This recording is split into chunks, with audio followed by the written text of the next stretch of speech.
홍타이즈는 명나라를 공격하는 과정 속에서 조선이 후방을 공격하는 상황을 우려했습니다. 조정에 이 항복문서를 찢는 사람도 반드시 있어야 하고 또 나 같은 사람도 있어야 합니다. 이마에서 흐른 피가 가슴에까지 흘러내렸습니다. 1636년 12월 달에 병자호란이 일어났습니다. 그로부터 불과 9년 전에 정묘호란이 있었는데 당시 후금이 조선을 침략해와서 조선은 후금과 형제 맹약을 맺었습니다. 그 전까지만 해도 후금 곧 여진족을 오랑캐라고 여기면서 업신여겼던 조선으로서는 큰 충격이었습니다. 후금은 누르하치가 여진족을 통일하고서 1616년에 세운 나라입니다. 그리고 1636년에 청나라로, 그러니까 대청으로 이름을 바꾸고서 다시 한번 조선을 침략했던 것입니다. 당시 전쟁에 대한 대비가 전혀 없었던 인조는 소현세자와 나중에 효종이 되는 복림대군을 강화도로 보내고 자신은 남한산성으로 피신했습니다. 당시 인조도 강화도로 피신하려고 했었는데 너무 늦게 출발해가지고 이미 길이 막혔습니다. 그만큼 청나라군이 빨리 침범을 했던 것이죠.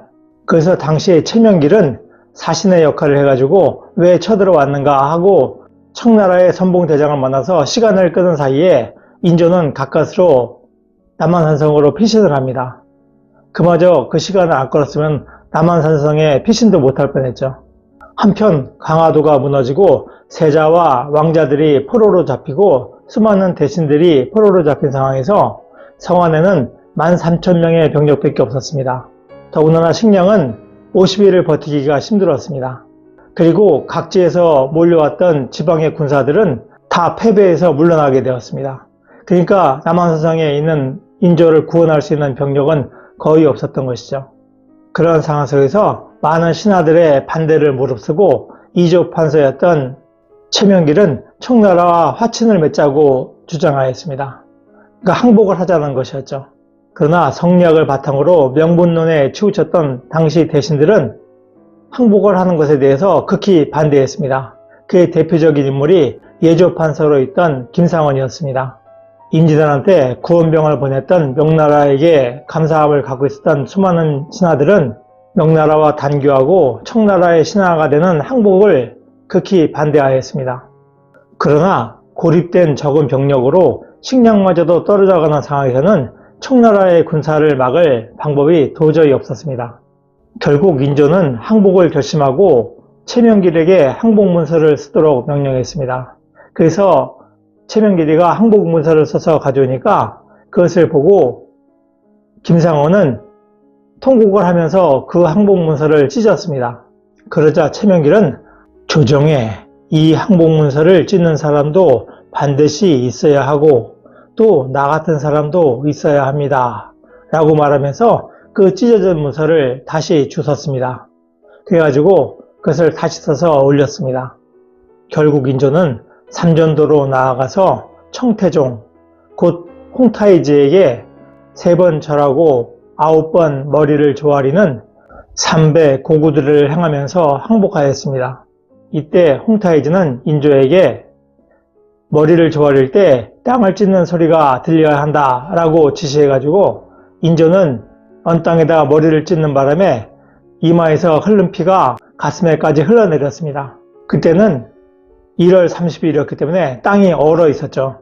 그렇기 때문에 절을 하면서 머리를 찢는 과정 속에서 피가 흘러서 가슴까지 그 피가 흘러내렸던 것입니다. 일부러 홍타이즈는 인조에게 다시는 반항하고자 하는 그런 마음을 못 먹도록 그렇게 심한 요구를 했던 것이죠.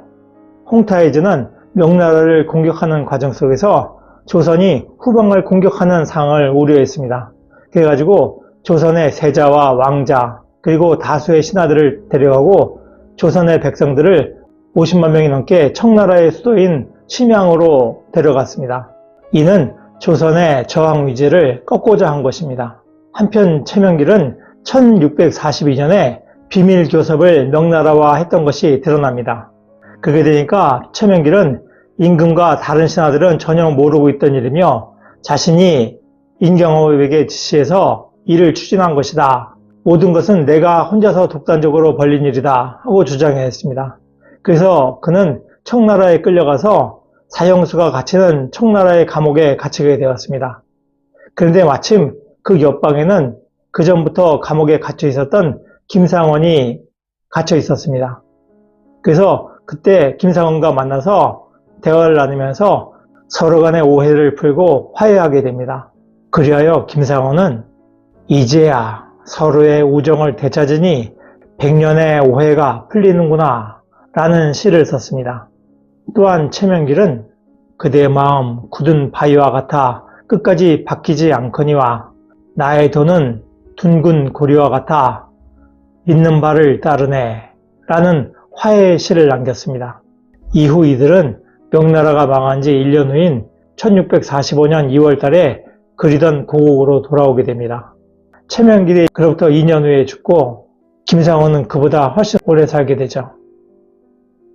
남한산성이라는 영화를 보게 되면은 김상원이 자결하는 것처럼 나오는데 실제로는 훨씬 더 오래 삽니다.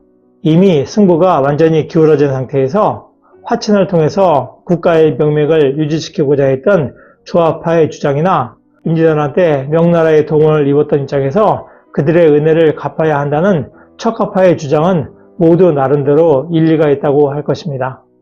항복하는 문서를 작성하는 현실적이고 유연성 있는 최명길 같은 신하도 필요하고 항복 문서를 찌는 김상원 같은 고지식한 신하도 필요할 것입니다. 다가오는 선거에서 나라를 부강하게 만들 수 있는 수많은 인재들이 선출되어서 병자호란과 같은 국가의 위기가 더 이상 찾아오지 않는 그런 부강한 나라가 되기를 소망해 봅니다. 노력하는 여러분의 동반자, 동반TV입니다. 감사합니다.